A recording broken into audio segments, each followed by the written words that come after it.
Hey, hey, hey, y'all. Welcome, fellow weird and wild ones, to season 4 of the Sunseed Community Podcast. We are still here. We have arrived, and we are fierce.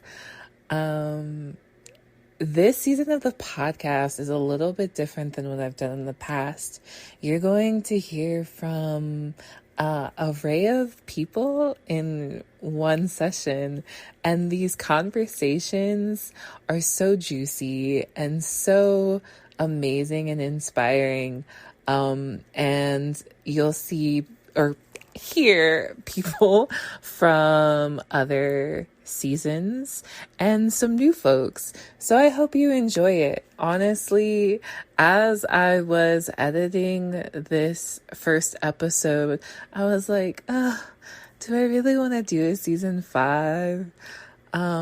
Maybe my energy belongs somewhere else. And then hearing Nchedochukwu, Meesha, and Tiff just spit so many pearls of wisdom, and myself, I will toot my own horn. I was just like, frick yeah, I want to do another season. And I have no idea what season 5 is going to look like, y'all.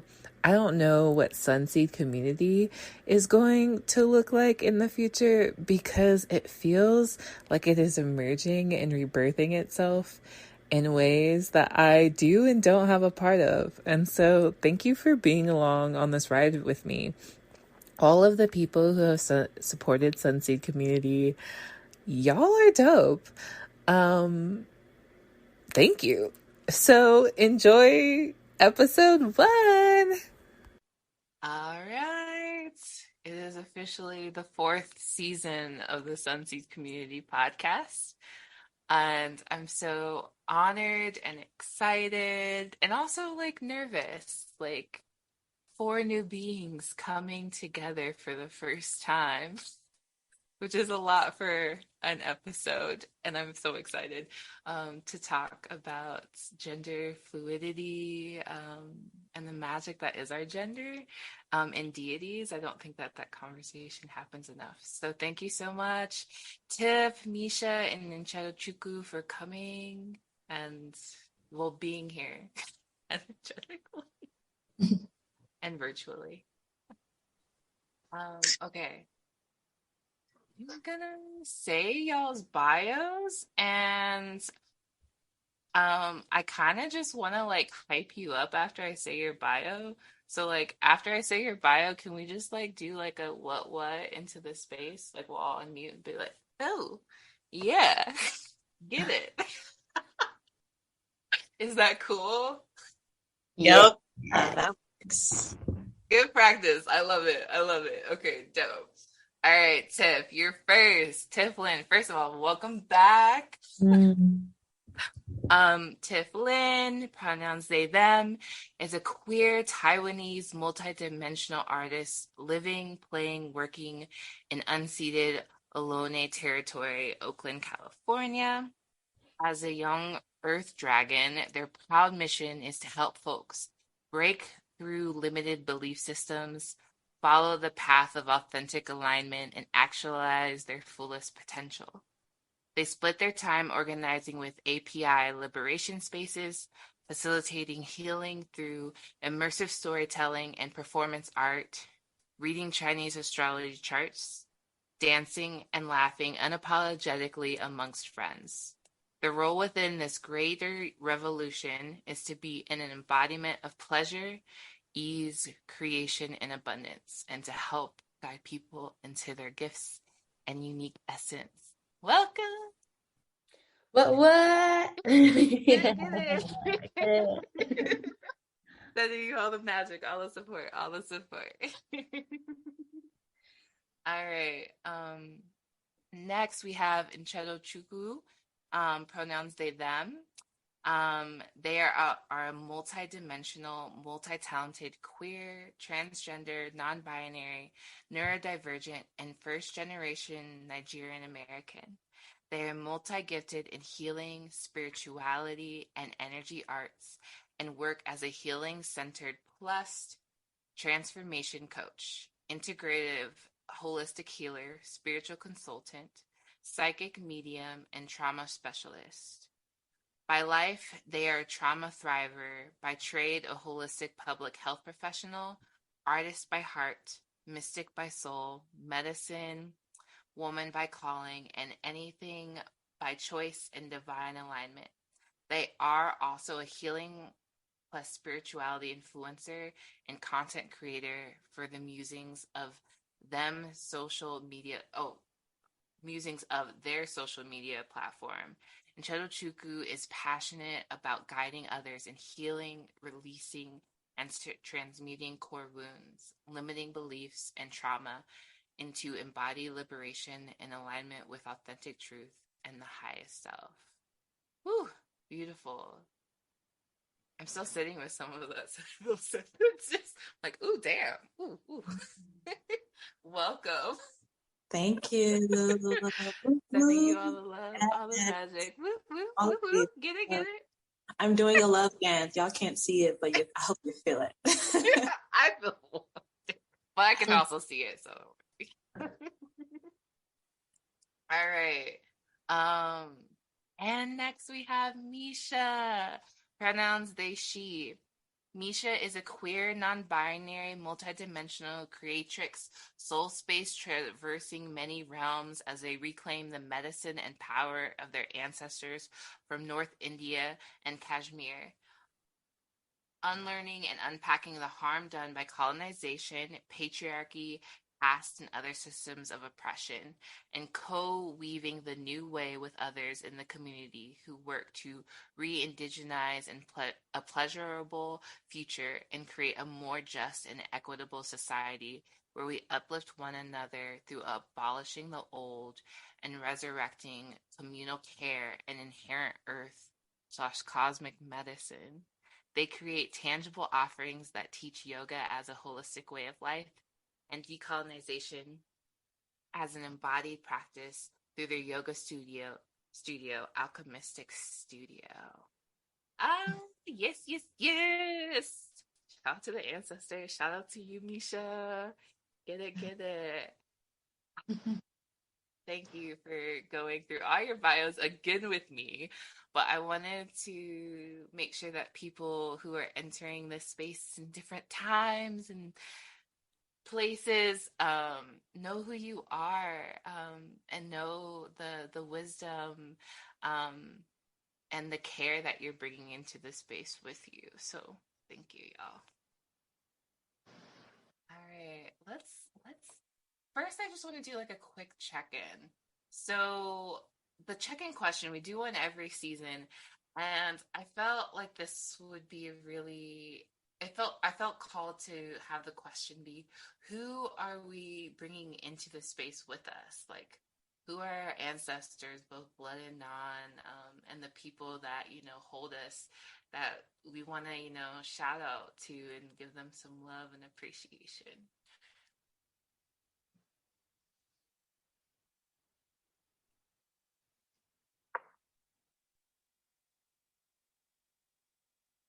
Thank you, goddess. I can go. So, Nchedochukwu, they, them pronouns. And I'm bringing with me my whole spiritual team. Like we real deep. So as always, there's my chi, my ancestors, Indio Che, Eke Odia Afo Grandma Ikuemehi, as well as all the spiritual animals that are with me, both the 3D ones and the magical and mystical ones, the dragons, the Pegasus, the angels that guide me and protect me. There are so many. They are so many. And I am so grateful to bring them in, as well as the teachers from my past and those who will come in the future who continue to guide me and support me along the way. So that's who I'm coming with. I love that so much. Wow. What first came through my mind and my field is my grandparents, which it had only been recently that I actually learned their Chinese names, so it's a growing practice for me to name them as they've passed in the last 10 years. Zhang Zhengxiong, my grandfather, maternal side, Ling Zhen, paternal side, coming from Fuzhou, China. My grandmother, Zhang Shuli Ji, who recently passed 4 years ago, but I still hold dear. And I'm thinking about my spirit animals, my spirit guides, my 4 pillars of destiny within my own natal chart, the Yang Earth Dragon, the Yin Wood Ox, the Yang Fire Tiger, and then the Yin Wood Goat. That are mini constellations of myself and give me continuous grace, courage, and conviction of the path that I lead, past, present, and future. Thank you. Thank you, Tiff. That was so beautiful. And it really sparked in me that idea that I don't have names for a lot of my ancestors living in the diaspora, as I cling to the language of my 2 motherlands, Kashmiri, Punjabi, Hindi. There's several languages that I cling to and that aren't immediately available to me, but I always call in my benevolent ancestors, and I know they're with me. And I call in my spirit team, my archangels. I call in Shiva and Shakti. In this space, I'm working with them a lot lately, and I'll dive in more about how that relates to queerness and transness for me. But right now, it's really important that I continue to call them into this space and see what comes through. So yeah, thank you. Yes, bringing all the goodness in. Thank you, Meesha. Ooh, I'm my great grandma and my grandma are always here with me. Juanita Slaughter and Samantha Woods, on my mother's side. And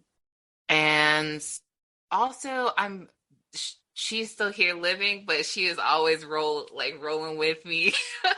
My auntie Shirley, who really is my elder and my mentor in this practice called life, in this practice called living as a Black body in this earth, in this point in time, while also being a celestial being.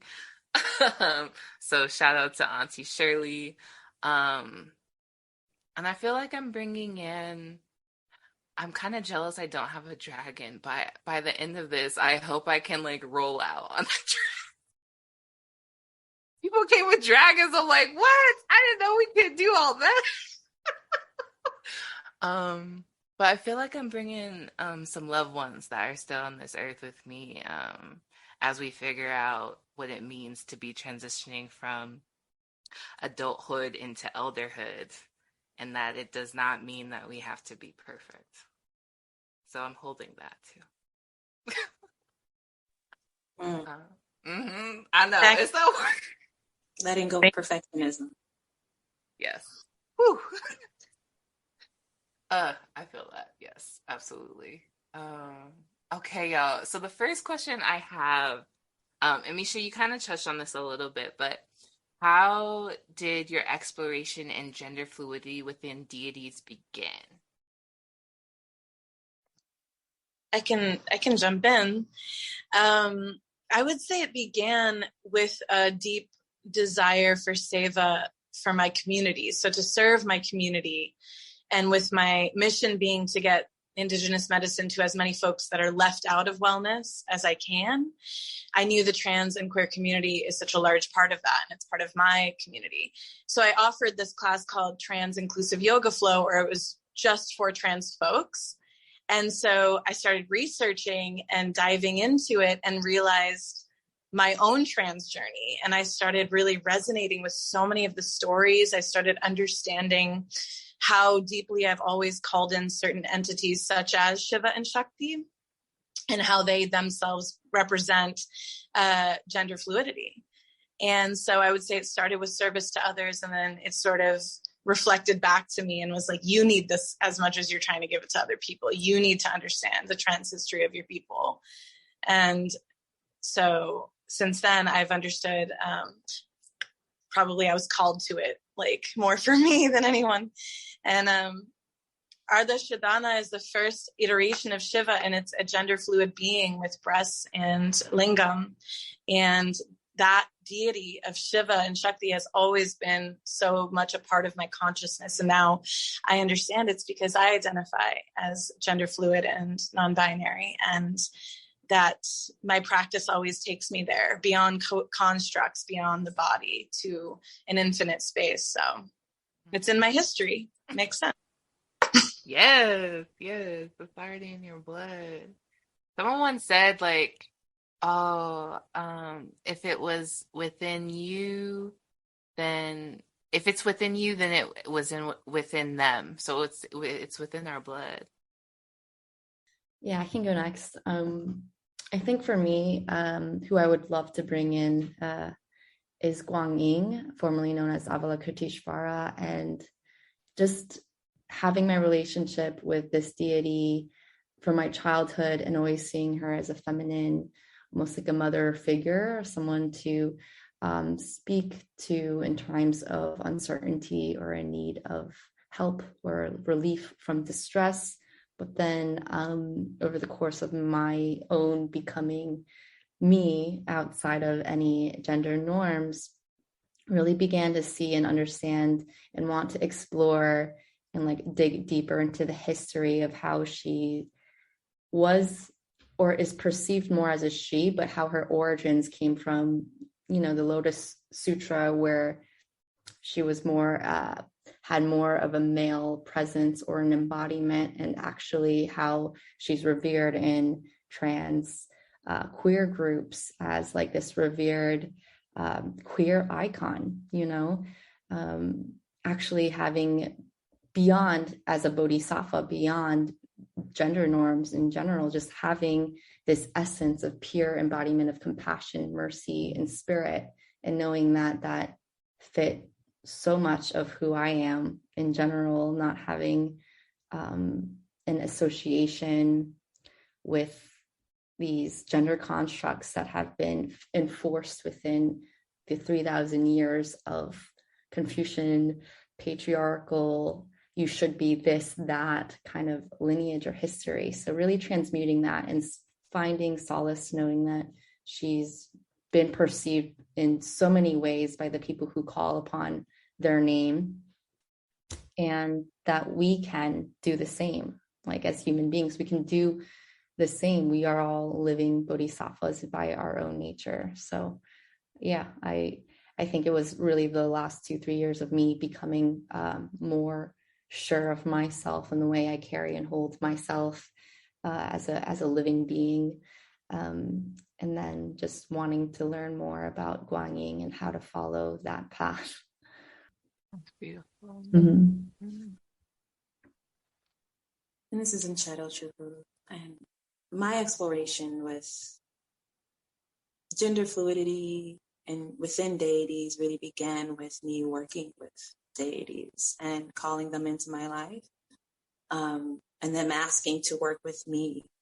And I think it took me to really step back and really look into my own ancestral lineage and Odinani and the philosophies of how we envision the different facets of the divine and the creator, to begin to understand the dualistic aspect of both the masculine and the feminine, not from a gender standpoint, but just from an energetic standpoint.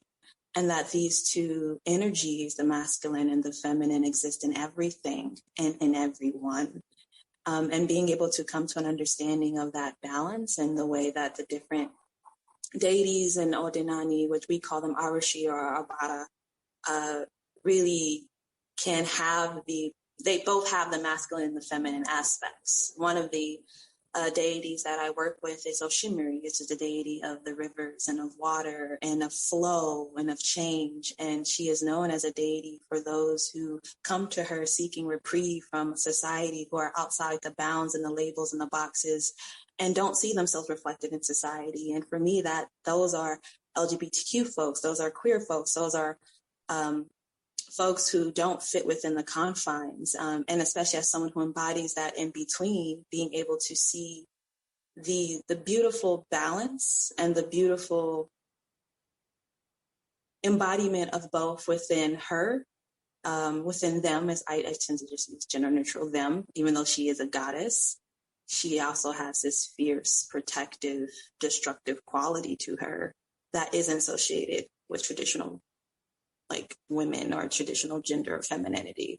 And so it was when I began to work more closely with these deities and I began to embody their energy. And I began to get a deeper understanding of the roots of whether it be Oshimiri or Kalima, who I also work with, that I began to really understand what it meant for me as a healer and as a being who embodies both in the in-between, but what does it mean as an expression of the creation and the cosmic forces and the limiting nature that we live in because of the white supremacist patriarchal society, that they've kind of been conflated and labeled in the way they have. Yeah.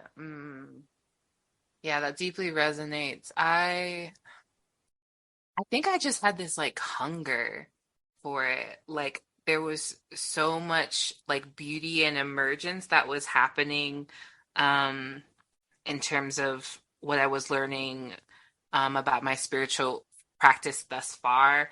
Like I was trained first in Alexandrian witchcraft. Um, Before that, I was a Jehovah's Witness. And so just to have that huge change in spiritual practice, and then to start to question, well, where are my people in this practice? So letting go of that and then coming into my practice, my life now of hoodoo. Um, there, I feel like in hoodoo, I found that there wasn't a need for gender, and I had so much more room to like play and be with myself and not have to refer to my power, my energy, or anything that of my tools that I find within myself in a gendered way. It actually felt more like referring to nature rather than referring to like genders, like yeah, it just didn't make sense. And so then I wanted to know about like stories and folklore that um I could see myself in. And so then I started to explore. And then I started finding how like a lot of creation stories, especially across the like Afro-diasporic pantheon, like have beings that run the gambit of genders, and they're able to move in and out of genders, and it's not even a question, it's not even kind of like us like that was what makes them separate from the whole. That is just simply a part of their essence and being. And so then I just started to like be really curious about like, okay, then like how do we go from this beautiful pantheon of beings and existences to kind of like this very like feminine energy, masculine energy, and it just goes back to whiteness. But yeah, that's where my curiosity came, and I found that I was able, once I started to explore it more and find deities that had already resonated with, that I was able to kind of also deepen my own understanding of who I was, because I didn't have to categorize it like, oh, this is my feminine energy coming through. This is just a part of who I am coming through. That is an aspect, that this is how some people define it as, but other people define it very differently. So you talked about like the beginning of your journeys, but where has it taken you now? Like where are you at? Y'all called in a couple of deities that you work with. Yeah, where are you at with it now? So most recently, I was hired as a teaching artist for Fab Lab, which had this San Francisco Bay Area based, but had this huge project last May, celebration of life, queer ancestors, bringing their embodied lessons back to the present. And so, of course, I chose Guanyin to be that vessel, the teacher of self-love, radical acceptance. And I created this very immersive, facilitated program where we all of us in the group at Yerba Buena Art Center kind of took on this radical 33 transformation exercise. According to the Lotus Sutra, Avalokiteshvara, later known as Guanyin, had the power to transform 33 times in different shapes and figures, really to be whoever, anyone needed at the time. If you needed her presence to come in the form of a child or a mother or a father, that's what would happen. And so taking on that kind of exercise to embody the different parts, the many, many multitude parts of our own self-expression, was one of the lessons that I love to share. And it was really fun to be able to see youth kids to their mothers to, just like queer men, just embody these different versions of who they truly are, to like really access that true essence beyond what we look like or the color of our skin, the gender that was assigned to us. And not to mention the other lesson of Guanyin was that they have multiple names. The one who sees and hears and perceives the cries of the world, to the goddess of mercy, compassion. And so giving everyone in the group a chance to share their true name outside of their given one from their parents. What would that look like? So I got a lot of creative voices in the room, and I just feeling that they could come out of that experience really having a choice, and knowing that it can be anything that they want to. So that was really, really rad. And I'd like to continue doing more of those workshops in the future, also incorporating movement to really move and dance to those different shapes we occupy within, outside of our imagination. My heart just got so happy just thinking of like these different aged people just like embracing that seed you planted. Wow. Yeah. Can you share maybe something that you noticed kind of come alive for people in that experience? Yeah, I think there's a component of being seen and witnessed. And I had like partner dyad exercises, doing those shape-shifting exercises, and really like seeing someone's soul, eye gazing, that whole pure, potent, intimate, connecting force. Being like, I can be silly, even though I might present as serious on the first impression, but like diving deep, like how much you can reveal yourself within, just 5 minutes of exquisite attention, non-judgment. And so I think coming out, a lot of folks had the beautiful comment of like, that was amazing. That was an amazing experience for me to like access a part of myself that I know existed, but just needed time to play and kind of dig through. So I think liberation in that sense is just permission to be, just all-encompassing permission to be, which is what Guanyin provides, is just be yourself, whatever that is, whatever that looks like. And I'd imagine all of the deities that we're bringing in today have similar nuanced ways of bringing that forth.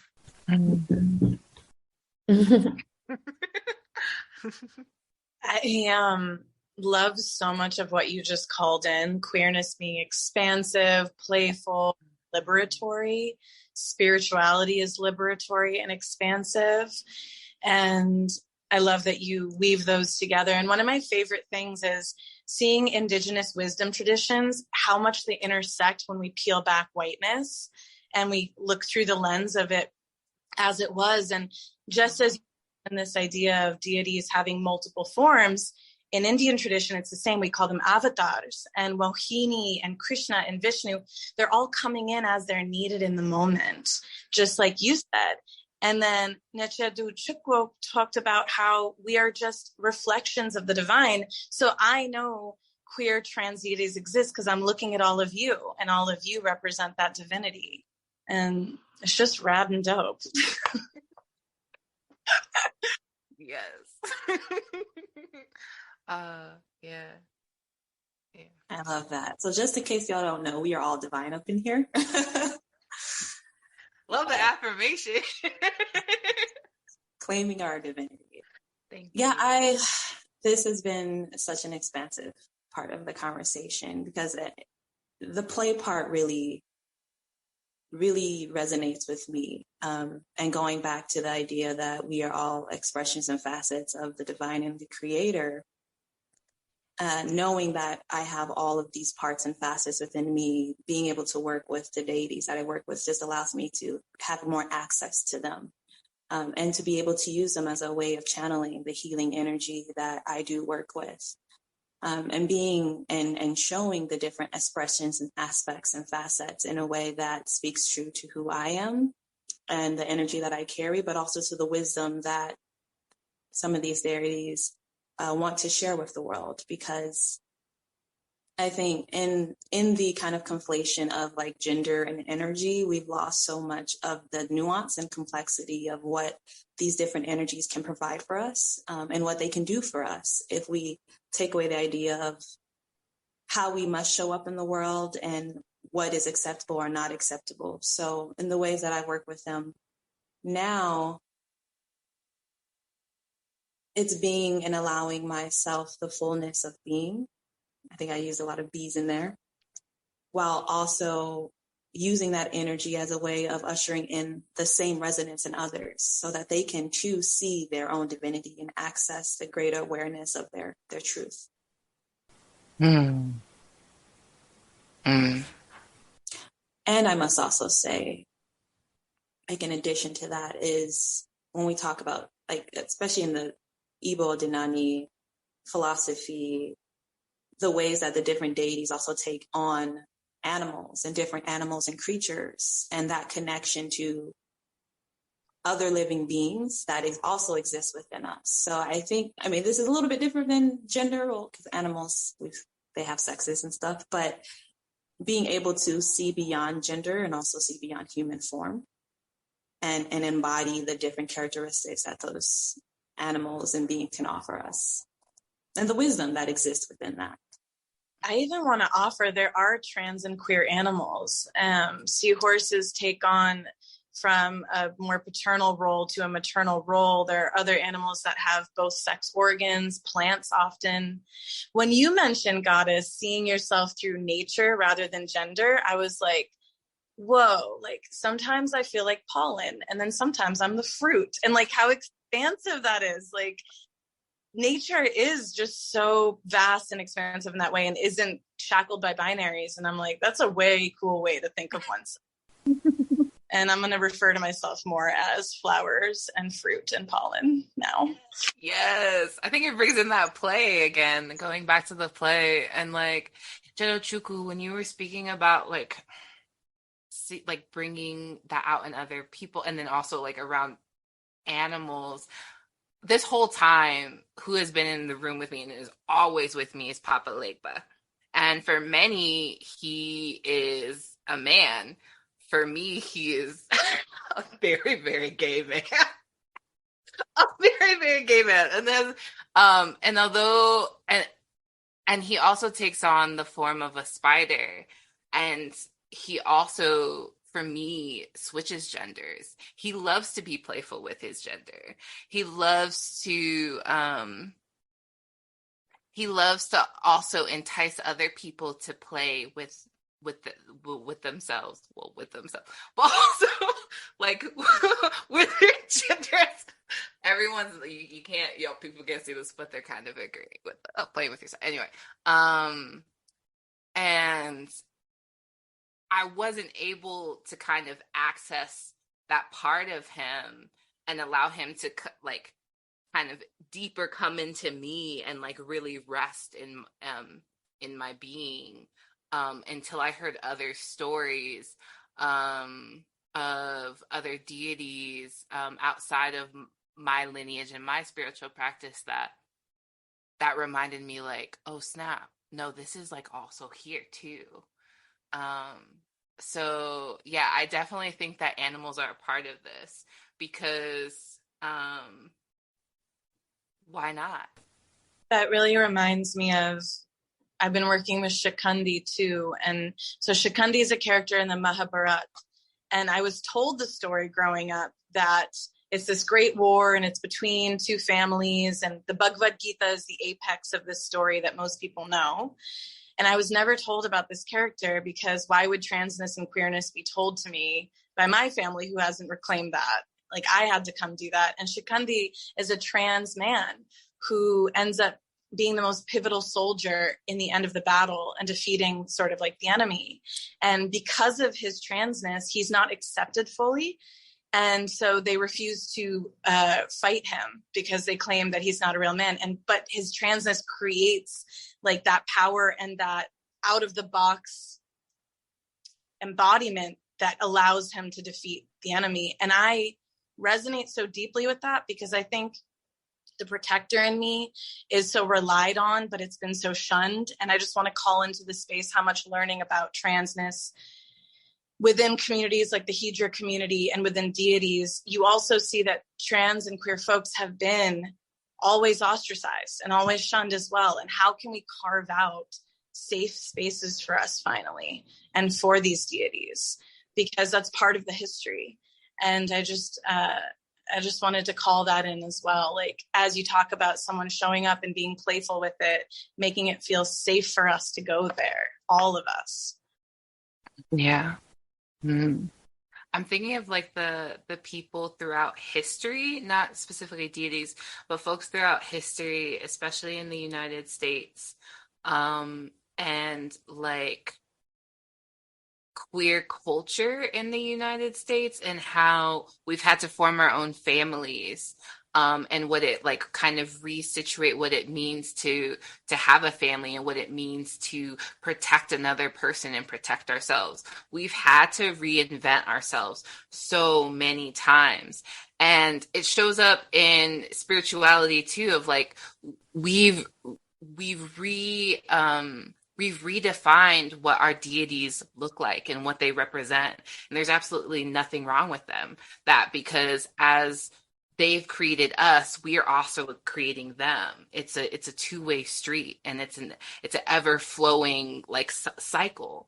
So thinking about that and just thinking about the future and what deities will look like in the future, because conversations like this are happening, and the people throughout history who are continually adapting to what has happened, the good, the bad, the ugly, all of it, that the deities are going to reflect that.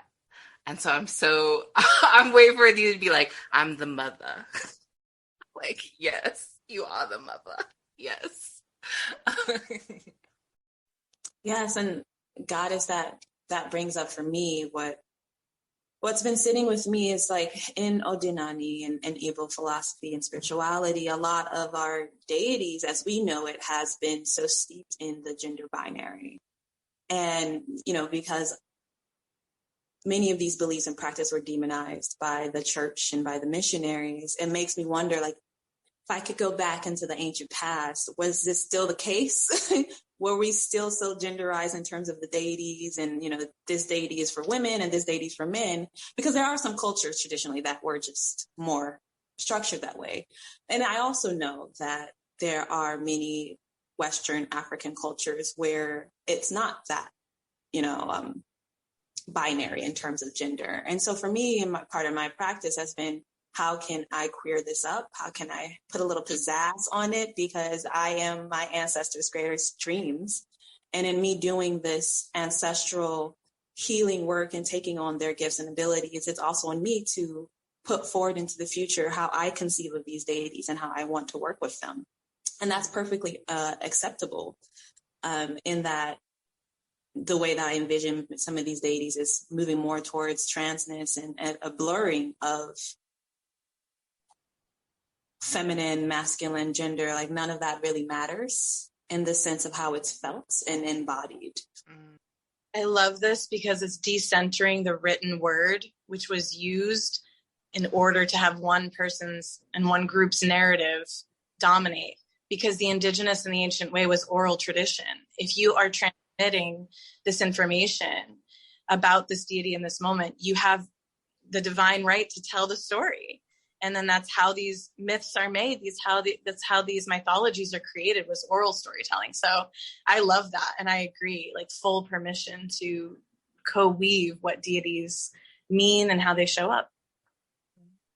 Yeah, which honestly begs the question of like, it's really up to us in queer liberatory spaces to bring these stories to everyone's knowledge, you know, to future generations to come, to the youth, to know that there are prime examples that we can look to for courage and acceptance. Yeah. I like to go along with the idea of co-weaving and then like really stepping into our power as we not only can like define how we relate to our deities and our spiritual practice, but we can also have conversations with these deities. It's not it's not a one-way street. So there's plenty of stories throughout time of how, you know, we as humans have, you know, talked to our deities, talked to our ancestors, and we have just as much wisdom as they do. So even though in the past deities might not have all deities might not have reflected what we now see as a very beautiful and vast gender experience, we can now give them that wisdom and imbue them with those powers. And they are grateful to us, I think, for that, because we are just like heightening their power and their range. Yeah. So that being said, what are y'all like ready to kind of release around some of the practices of the past in your cultures, and like what do you want to retain? So I come from a society that operates through the caste system, and I have caste privilege. I am Brahmin. And one thing that I absolutely want to release within and without is casteism. And we see this across societies where really so much systemic oppression happens from classism. It happens from restricting resources from groups and hoarding resources. And so I want to speak to the privilege that I have in that way and how I wish to wield it. And I also want to release patriarchy, which is interwoven so much with caste as well in the history of India. And patriarchy creates harm, it's violent. And I would love to release that. And I think a big piece of that is even hearkening back to what you're saying, that this is all about relationships. We are in relationship to deities. We're in relationship to each other and into the earth. And so how can we create consensual relationships across all beings and all entities and all spectrums? And that's something that I would like to usher in space of those. That was so beautifully said. I love it when people rephrase my words because I am not the best my word. Thank you, Meesha. Beautifully said. Yes. Along the lines of what Meesha is bringing in, like really looking at patriarchy within even the Chinese culture of this myth, this like delusion, this untruth of how silence or enduring pain is a sign of strength, especially for women, to not say what's making you uncomfortable, to not say that the man is bringing us down and losing our voice, or to not even be able to feel our body and to feel the truth of it, the aliveness of it, the anger and the rage of it, and to endure and push back, to just make other people feel comfortable around the status quo. I would really like to release that idea and that vision and that like belief system, because that's not helping anyone at all. It's aggravating. It's aggravating in my senses and in my spirit, as you know, a gender fluid body, but also having to have done the work to, you know, remove those tight constraining norms that I grew up with, which is also, of course, Meesha presented is tied with class, tied with privilege.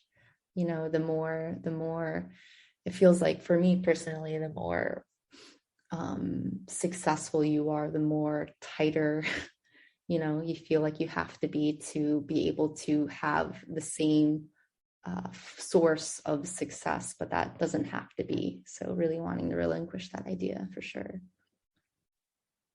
The first thing that came up to me was in terms of what to release, or what I would like to release, not like personally, but just from the spiritual practices and the work that I do in general, from kind of zoomed out level, is shame around these practices, the trauma around these practices. Many of us come from ancestors who weren't allowed to practice our indigenous and ancestral beliefs, who were told that they were wrong, that they were evil. And thus, many of our practices, especially West African indigenous practices, which aren't as easily as accessible, have been hidden, have been stored away. And I think being able to release that shame that was brought to us by the white, supremacist, patriarchal, hegemony, as well as being able to take the ancestral gifts, the knowledge, the wisdom that lives within each and every one of us, is really important to me. As I go deeper into my own spiritual practice, I think something that a thread that is coming up is the power of the feminine, and not just women, but the energy of the feminine energy and the strength and power of that. We talk a lot about patriarchy.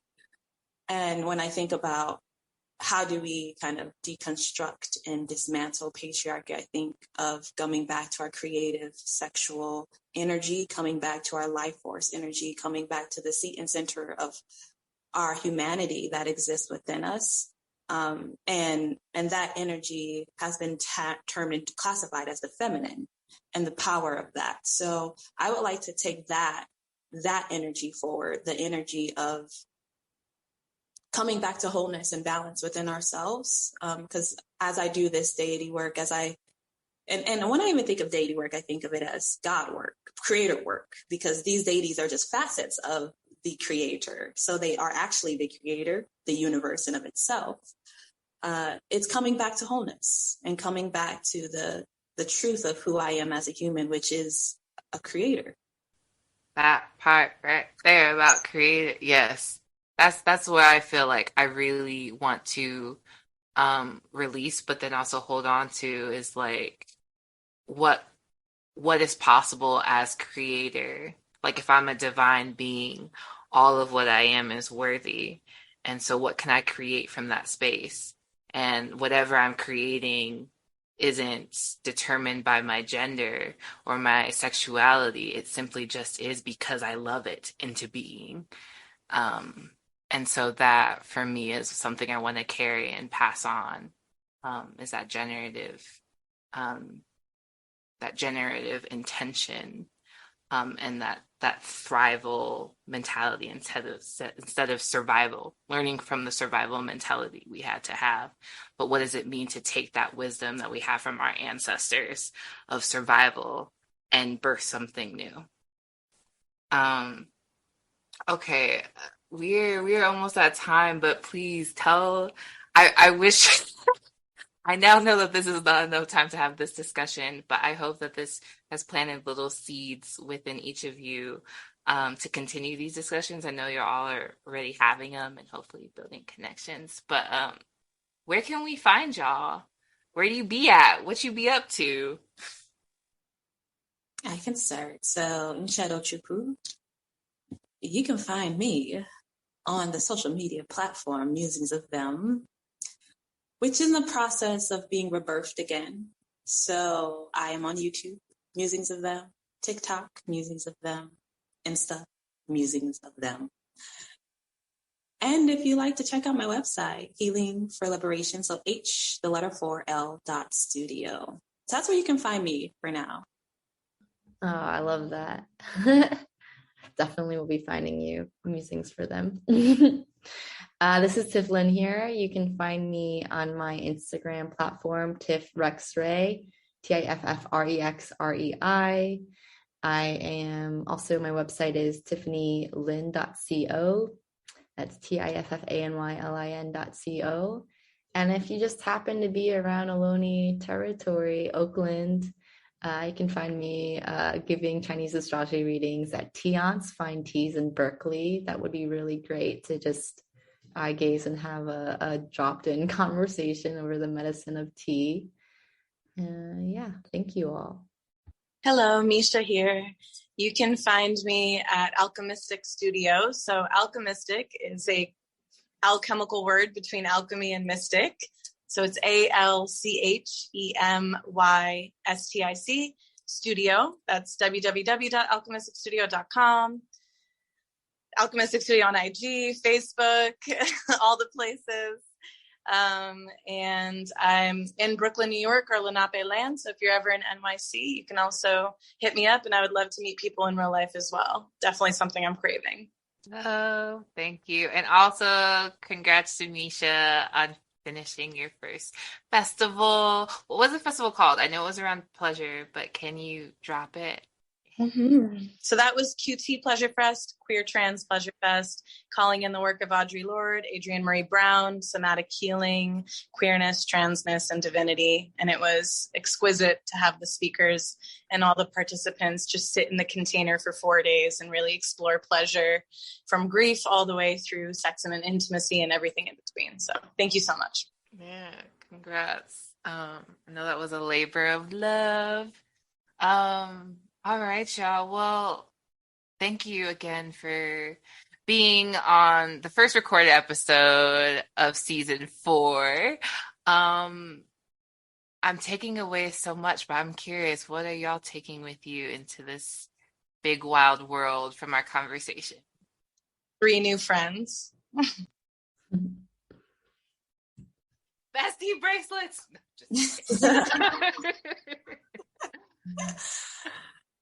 Nchedochukwu, I'm bringing in so much hope. Like, look at all of us from our different backgrounds and ancestral lineages who are doing the work and trying to create new pathways of healing and liberation and embodiment and truth.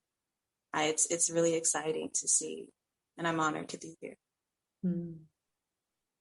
Yeah, I'm Tiff Lin here, bringing in a lot of gratitude and awe and inspiration at the ways we can all channel our messages in different mediums, and in hopes of bringing the intellectual, the mind, into the heart and into the body. Just always wanting to bring it back to the body and to feel that felt sense of gratitude and inspiration and courage. And I feel that right now with you all. So thank you. Thank you, y'all. Thank you, God. Yeah. Thank you. And please go follow these amazing folks. They're doing such beautiful work, and really stepping into their elderhood themselves. So yes, go check them out. So that's a wrap for episode 1 of season 4 of the Sunseed Community Podcast. Something I didn't mention in this discussion is that I'm the director of alchemy at Acorn Center for Restoration and Freedom. And one of the wonderful roles that I have is directing a program for Black TGNC Plus folks to explore our spirituality in the African diaspora. And the program's called House of Ohlone, and Ohlone is actually a part of the Orishas. They are a gender non-conforming deity, and some see them as female, some see them as male, some see them as everything in between. But they are the deity of the deep waters and are actually deeply connected to Yemaya. And so I just wanted to give a huge shout out to, first of all, Ohlone. Thank you for blessing us with the deep waters, all the wisdom that comes with that. It is where some of our ancestors are believed to rest. And also the House of Ohlone. this first cohort is so inspiring and so dope. So thank you for allowing me to have fun with you and play with you and learn from you and share with you the wisdom of my people, our people. So if you haven't checked out Acorn Center for Restoration and Freedom, please do so. And again, thank you for all the folks who were on this season of the podcast. I will see you for episode 2 in a few weeks.